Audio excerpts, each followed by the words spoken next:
जी, hello दोस्तों, मैं हूँ कमर चीमा। दोस्तों आज मेरे साथ मौजूद हैं अमीर हुसैन, यंग क्रिकेट एंथुसियास्ट हैं। इनसे पूछते हैं कि न्यूज़ीलैंड तो आज मैच जीत गया है और बांग्लादेश फारग हो गया और उसके साथ पाकिस्तान की भी आखिरी जो उम्मीदें थीं, वो भी ख़त्म हो गईं। बताएँ हमें अमीर हुसैन, आप कैसे देखते हैं न्यूज़ीलैंड के जीतने को? और पाकिस्तान का अब तो पंजाबी में कहते हैं फुल ही मक्कू ठपा गया है। इस पे क्या कहेंगे? शिज़म, सबसे पहले thanks for having me. Shiva साहब, मैंने तो उसी दिन बता दिया था कि जिस दिन पाकिस्तान न्यूजीलैंड से हार गया था कि आप इस चैंपियंस ट्रॉफी से बाहर हो गए। कब फिर आप इंडिया से हार गए। फिर आप वैसे ही, आप कल से तो वैसे ही आप जो है बिल्कुल ही बाहर हो गए हैं। जो आखिरी बची कुची आपने दुआएं मांग मांग के जो उम्मीद लगाई हुई थी कि अल्लाह करे कि जी बांग्लादेश जो है हरा दे न्यूजीलैंड को, तो आज वो न्यूजीलैंड जो है बांग्लादेश से भी जीत गया। और वैसे बांग्लादेश ने एक बात माननी पड़ेगी कि बांग्लादेश के मिडल ऑर्डर ने फाइट आज फिर दोबारा की है। फिर भी आज वो 240 तक न्यूजीलैंड के खिलाफ गए और फिर उन्हें बॉलिंग भी स्टार्ट है बहुत अच्छी की, लेकिन बाद में रचिन रविंद्रा ने गेम को पलट दिया पकड़ के। वो देखे, वो फाइट करने का मूड में, मैंने बताया कि इंडिया के खिलाफ भी ने फाइट की, आज वो न्यूजीलैंड के खिलाफ भी फाइट कर रहे हैं। न्यूजीलैंड इस टाइम जो है बड़ा मुश्किल में एकदम न्यूजीलैंड का सामना करना पड़ा। पहली विकेट 0 रन पर गिर गई, फिर केन विलियमसन भी जल्दी आउट हो गए, फिर डेवन कॉनवे भी आउट हो गए। तो मतलब कि टफ टाइम दे रही है बांग्लादेश। और बांग्लादेश का मूड था कि वो न्यूजीलैंड को हराए और उसके बाद पाकिस्तान को भी हराए, ताकि वो सेमीफाइनल्स के लिए क्वालिफाई करें। और चीमा साहब, जहां तक कि मुझे हालात दिखाई दे रहे हैं इस टाइम, वो ये है कि पाकिस्तान बांग्लादेश से भी हार जाएगा, क्योंकि बांग्लादेश की टीम स्ट्रांग है। रावलपिंडी की पिच है। पाकिस्तान सिर्फ एक स्पिनर लेके चल रहा है। इंडिया इसके बांग्लादेश के पास स्पिनर भी दो हैं। उनके पास बॉलर, जो फास्ट बॉलर उनके पास ज्यादा अच्छे हैं हमसे। शाहीन से ज्यादा अच्छे बॉलर हैं उनके पास, नसीम से ज्यादा अच्छे बॉलर हैं। जो नसीम शाह विकेट ही नहीं निकाल पा रहा इंडिया के खिलाफ, उधर बांग्लादेश के बॉलर जो है दो दो तीन तीन विकेट ले रहे हैं इंडिया के। ये फर्क है बांग्लादेश और पाकिस्तान में। और उनकी फील्डिंग न्यूजीलैंड की आप देखें, पाकिस्तान से ढेर बेहतर है। हम अक्सर अपनी फील्डिंग की वजह से आ जाते हैं। ये चीजें बड़ी मैटर करती हैं। और पाकिस्तान को मुबारक हो कि आप बाहर हो गए स्टार्ट में। आप सेमीफाइनल तक भी नहीं पहुंचे हैं, ग्रुप स्टेज से आप बाहर हो गए। और पाकिस्तानी उम्मीद, जो अवाम थी, से पता था कि, और मेंटली तौर पर तैयार थे। आपने चीमा साहब शायद रील्स में और आगे पीछे देखा होगा, मीम्स बनी हुई हैं, तुम हारो या जीतो। पहले होता था तुम हारो या जीतो, हमें तुमसे प्यार है। अब बन चुका है तुम हारो या जीतो, हम जहनी तौर पर तैयार हैं। क्योंकि लोगों ने अब कहा है कि नहीं, हार रहे ही हारना है, हार रहे ही हारना है। तो आप देखेंगे मीडिया, सोशल मीडिया पे लोग कैसे कैसे कैसे इस्तेमाल कर रहे हैं पाकिस्तान टीम के लिए, कि हम पहले तैयार बैठे हैं कि आप हारेंगे जीतेंगे। बांग्लादेश के खिलाफ भी आपने पता नहीं क्या करना है, कैसी आपकी बैटिंग होगी उस दिन। और उस दिन मुझे पता है बड़े बड़े जो बल्लेबाज हैं जिनका बल्ला नहीं चला, वो बांग्लादेश के खिलाफ बल्ला चलेगा।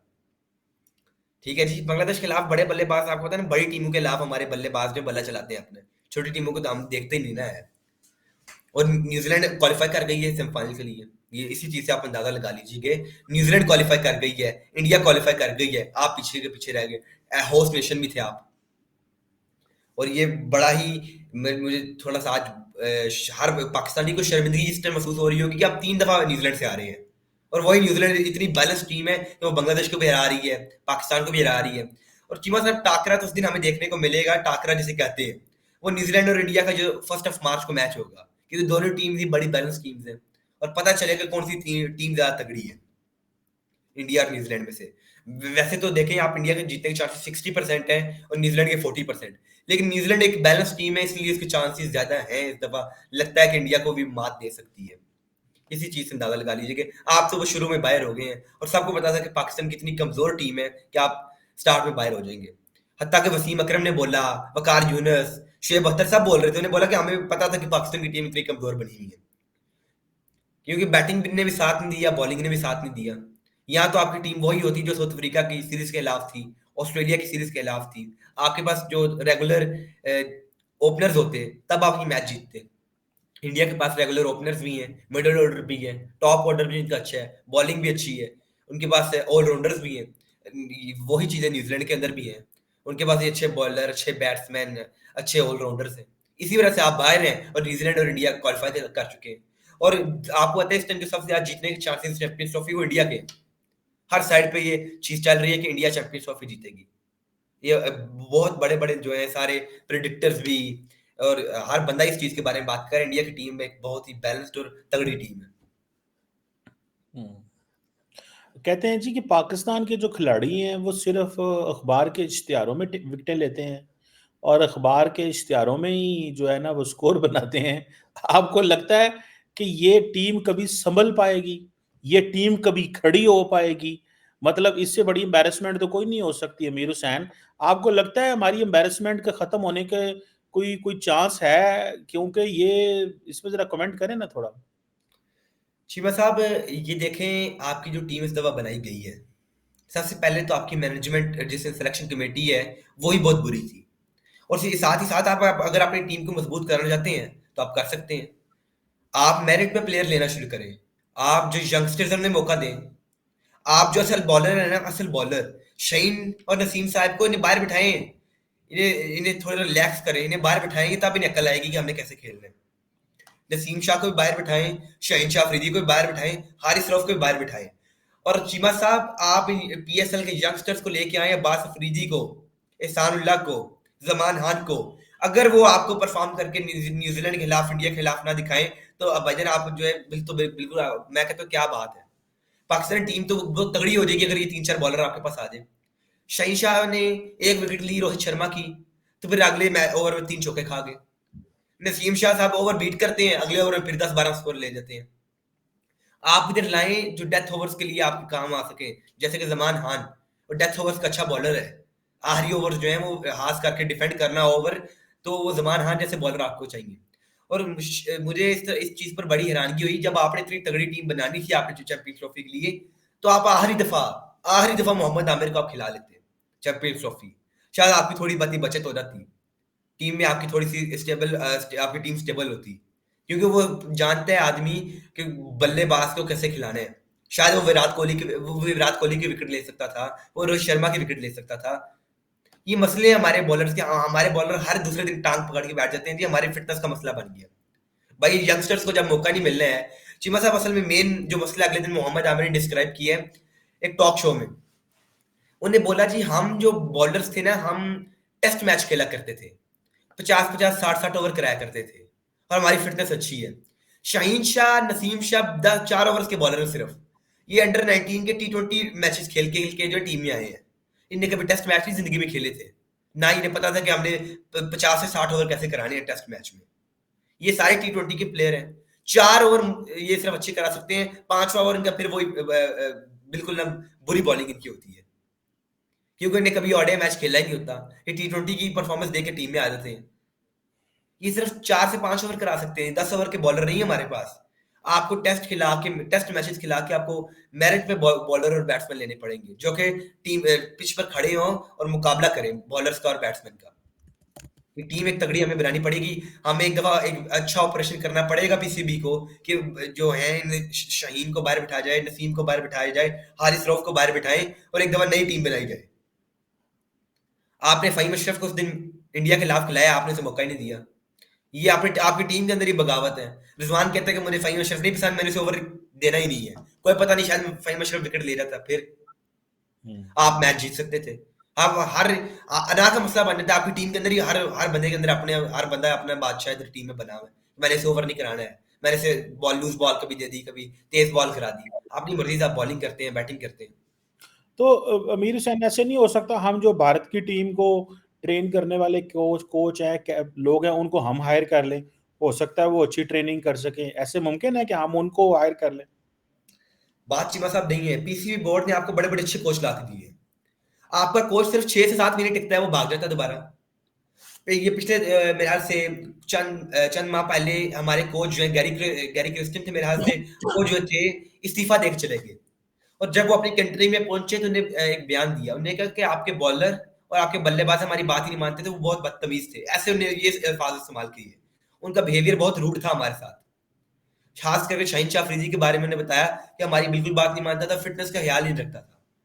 आपको हमने पीसीबी बोर्ड ने बड़े बड़े अच्छे कोचेस ला के दिए हैं, बहुत अच्छे अच्छे कोचेस, लेकिन आपके प्लेयर ही मेहनत करने को तैयार नहीं है, कोच की बात मानने को तैयार नहीं है, कैप्टन की बात मानने को तैयार नहीं है।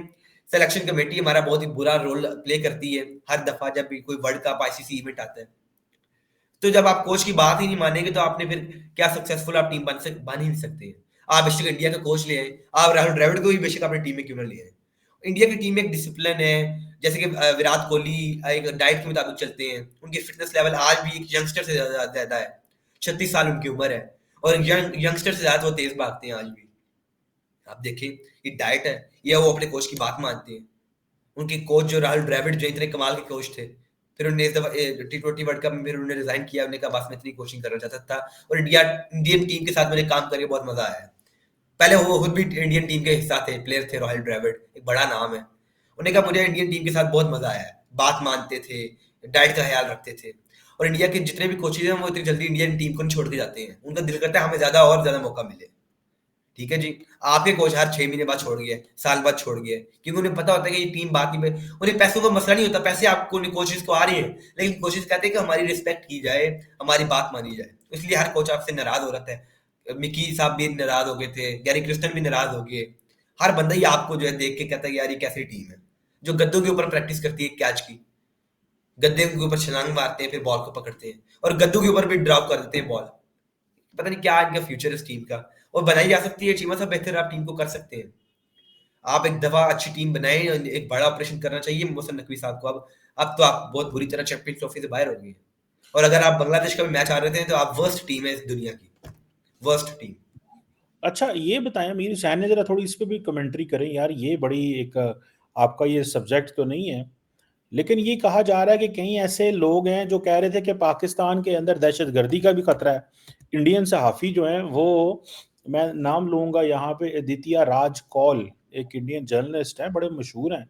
वो ये कह रहे थे जी इस्लामिक स्टेट का जो ग्रुप है वो पाकिस्तान के अंदर हमले कर सकता है, और इंडियन जो एजेंसीज हैं उन्होंने बहुत सारी ऐसी गुफ्तगू को पकड़ा है, इंटेलिजेंस एजेंसीज ने, और यही कहा कि जो foreign counter parts Indian agencies ने, फॉरेन काउंटर पार्ट यानी कि इंडिया ने ऑस्ट्रेलिया को, बरतानिया को और मुल्कों को बताया है कि अपनी टीमों का ख्याल रखें।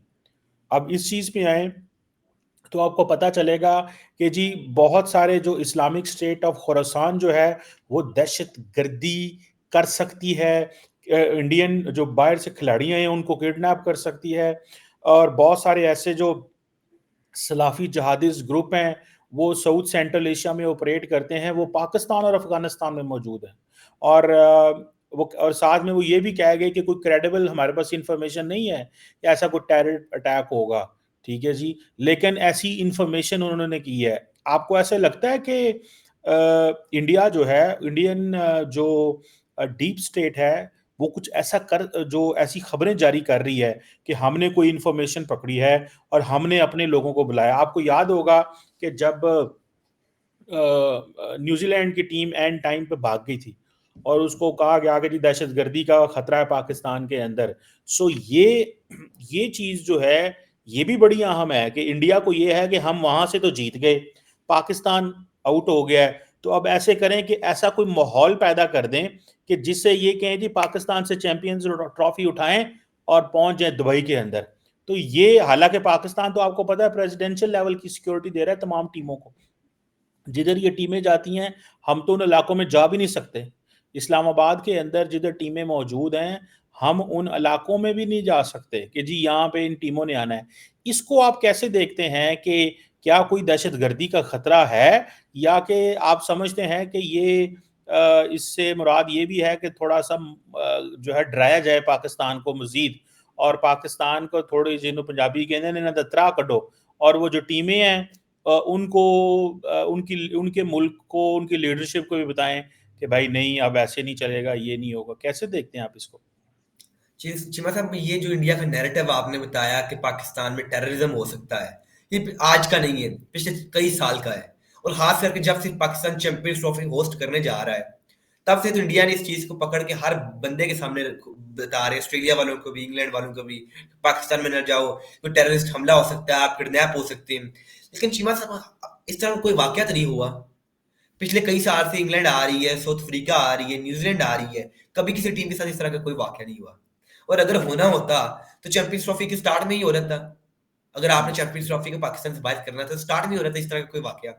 न्यूजीलैंड टीम को कोई खतरा नहीं, वो भी सेटिस्फाइड है। ऑस्ट्रेलियन टीम को कोई खतरा नहीं, वो भी सेटिस्फाइड है। अफगानिस्तान वाले खुद आए हुए हैं, अफगानिस्तान की टीम खुद आई हुई इधर खेल रही है, और सब टीमें अपने आप को सेफ फील कर रही है पाकिस्तान में अभी तक तो। और अगले दिन इंडिया को हमने दिखाने के लिए न्यूजीलैंड के कैप्टन जो है Mitchell centre, Temba Bavuma south Africa captain और मोहम्मद रिजवान एक बाजार में शॉपिंग करने के लिए गए हैं, और उन्हें दिखाया अपने पूरी दुनिया को और आईसीसी को दिखाया कि हमारे कंट्री में सब सेफ है। बाजार में शॉपिंग कर रहे हैं तो बिल्कुल आम लोगों की तरह, तो बिल्कुल सब कुछ सेफ है, इसका मतलब अंडर कंट्रोल है हर चीज, और हम हर टीम को प्रेसिडेंशियल लेवल की सिक्योरिटी दे रहे हैं। मेरे ख्याल से इस तरह का कोई भी वाकया नहीं होगा। और मैंने खुद भी सुन रहा था कि इंडिया का हर सहाफी, हर बंदा ये बोल रहा है कि आपके मुल्क में टेररिज्म है, हम इसलिए नहीं आए हैं। भाई हमें तो कहीं टेररिज्म नहीं दिखाई दे रहा, खास करके टीम्स के लिहाज से कोई भी अनसेफ नहीं फील कर रहा है। हमने हजारों रेंजर्स और पुलिस जो है हमने तैनात की हुई है, तो कहाँ इस तरह के, मुझे तो उम्मीद है कि कोई वाकया नहीं आगे भी होगा और ना ही होना है। और देखा जाए कि जो चैंपियंस ट्रॉफी पाकिस्तान से बाहर हो जाएगी, वो बाहर हो चुकी है। इंडिया जो है क्वालिफाई करेगा फाइनल के लिए, और फाइनल भी सीधा दुबई में। एक सेमीफाइनल तो पहले इंडिया दुबई में ले चुका हुआ है, और दूसरा जो है वैसे हो जाएगा। इस चीज से आप अंदाजा लगा लें कि इंडिया चैंपियंस ट्रॉफी पहले से ही उठा के ले चुका हुआ है, बाहर ले गया हुआ है, दुबई में होगा फाइनल अब इसका। और पाकिस्तान की जो रेपुटेशन थी सारी, वो नीचे गिर गई है कि पाकिस्तान सेमीफाइनल के लिए क्वालिफाई किया नहीं है, और फिर साथ ही साथ जो है फाइनल्स भी जो है दुबई में चले गए। तो आपको इस चैंपियंस ट्रॉफी होस्ट करने का मेरे से कोई फायदा नहीं हुआ। ये तो 30 साल बाद हो रही है, इसका कोई फायदा नहीं आपको हुआ, और आप बहुत ही बुरे तरीके से इस चैंपियंस ट्रॉफी से बाहर हुए हैं, जो कि आपको होना चाहिए था। आप होस्ट नेशन है, कभी कभी कोई होस्ट नेशन इतनी जल्दी बाहर नहीं होता है, आप बाहर हो गए। आपसे अच्छी हर टीम, यूएसए आपसे अच्छी है यार, आपसे अच्छी कनाडा है, आपसे जो अच्छे हैं वो बांग्लादेश वाले हैं। मैं समझता हूँ चीमा साहब, ये बातें हैं कि यूएसए खुद क्वालिफाई कर गया था टॉप 8 टीम्स के लिए जब T20 वर्ल्ड कप हुआ है, पाकिस्तान को पीछे छोड़ दिया। हर बंदा इस टाइम बात करता है कि यार यूएसए आपसे अच्छे हैं, फिर तो यूएसए वाले तो आपसे अच्छे तो इंग्लैंड वाले हैं, ऑस्ट्रेलिया वाले हैं। जब इनके होम ग्राउंड में मैच हो, ये आगे बढ़ते हैं, आगे सेमीफाइनल तक जाते हैं। आपके घर में हमने 8 साल से दुनिया को बता रहे थे हम डिफेंडिंग चैंपियंस हैं, और आज वो सारी हवा निकल गई पाकिस्तान की। कौन सा डिफेंडिंग चैंपियंस का टाइटल अब आपसे लिया जा चुका है? वही बल्लेबाज थे हमारे पास, शुएब मलिक, हफीज, मिडल ऑर्डर था आपके पास, और जिस बंदे ने आपको वो चैंपियंस ट्रॉफी जिताई है वो है मोहम्मद आमिर और हसन अली, वरना आपने वो चैंपियंस ट्रॉफी भी कहाँ जीतनी थी। अब आपका वो लेवल ही नहीं, आपकी बॉलिंग का वो लेवल ही। पाकिस्तान हमेशा चीमा साहब अपनी बॉलिंग पर डिपेंड करता है, और पाकिस्तान की बॉलिंग इस टाइम सबसे जो है, जिसे कहते हैं ना बुरी है, वो है बहुत ही बुरी किस्म की बॉलिंग आप कर रहे हैं। इतनी 350 350 स्कोर जो है हर टीम आपको मार रही है, और बांग्लादेश अगर बैटिंग पहले करेगी तो बांग्लादेश आपको बहुत जो है धुलाई करेगी आपकी एक दफा, क्योंकि उन्हें पता है कि आपके बॉलर किस तरह के हैं।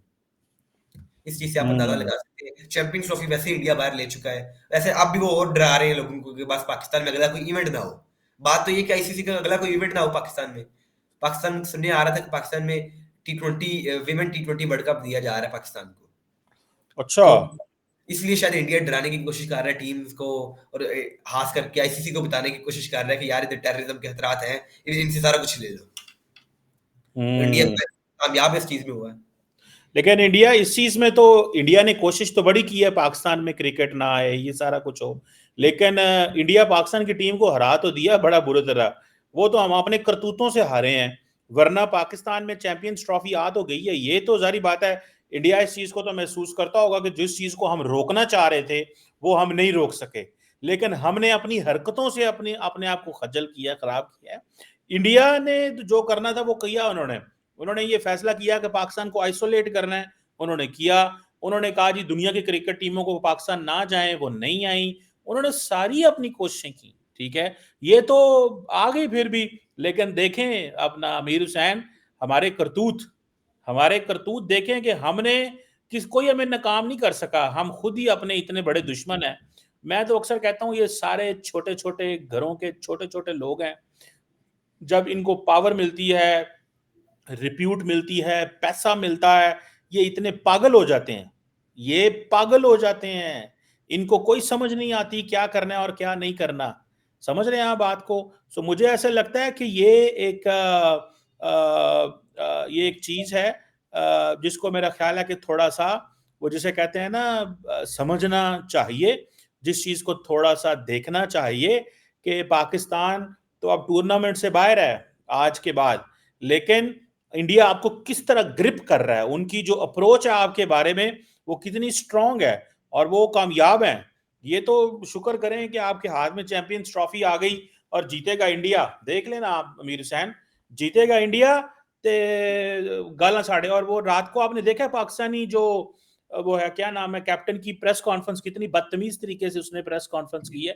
जरा उस पर भी आखिर में कमेंट कर दें, तो ठीक है जी, मैं ऐसे नहीं हूं कि जी वो जीतेगा वो हारेगा तो मैं टीम में पहुंच जाऊंगा। वो कितनी बदतमीज तरीके से प्रेस कॉन्फ्रेंस कर रहा था, उस पर भी कोई कमेंट कर दें कि हमारा कप्तान को, इनकी कोई तरबियत भी होनी चाहिए कि नहीं ये खेल। वैसे तो ये मैंने बता दिया आपको, इनकी कोई तरबियत भी होती है या कैसे बदतमीजी तरीके से बात करते हैं ये।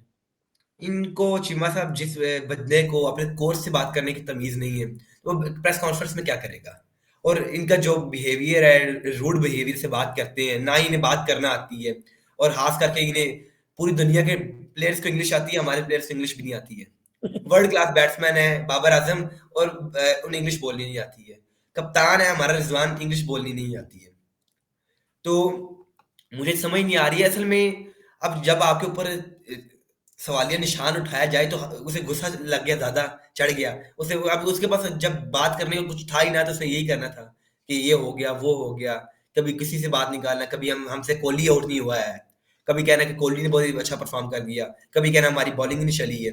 उससे तो यही कहना है, और हर जुमले कहने पर उसका यही होता है, यहाँ तो विन है, यहाँ पे लर्न है। हम पाकिस्तानी लर्न कर करके चीमा साहब हम थक चुके हैं। अब हमें विन भी चाहिए। हमें रिजवान साहब ने पिछले ये चैंपियंस ट्रॉफी में हमें बहुत लर्न करवा ली है। अब मेहरबानी फरमा के रिजवान साहब आप हमें विन भी करवाएं। हम बहुत सीख चुके हैं, हम अब जीतना चाहते हैं। तो रिजवान साहब ये रोड बिहेवियर भी छोड़ें, या फिर जो है हमें जीत के दिखाएं। जब आप जीतेंगे तब आपका बनता भी है, खुशी मनाए, जश्न मनाए। आप हार गए हैं चैंपियंस ट्रॉफी से, आप बाहर हो गए हैं बड़े बुरी तरीके से, फिर आप प्रेस कॉन्फ्रेंस में भी रोना शुरू कर देते हैं। आपका बिहेवियर भी ऐसा ही है, तो फिर क्या हो सकता है इस टीम का? बिल्कुल ठीक कह रहे हैं। ले जी, पाकिस्तान तो बाहर है आज की सारी की सारी गेम से। देखते हैं कि अब कौन विनर है। मेरी तो फेवरेट इंडिया है, जिसके चांसेस ज़्यादा हैं वो जीतेगा, क्योंकि वो डेडिकेटेड हैं, कमिटेड हैं। और बाकी तो मुझे किसी पे कोई उम्मीद नहीं है। अमीर हुसैन, आपकी टीम हार गई, तो देखते हैं अब क्या होता है। थैंक यू वेरी मच, आपके वक्त का बहुत थैंक्स शुक्रिया। थैंक्स।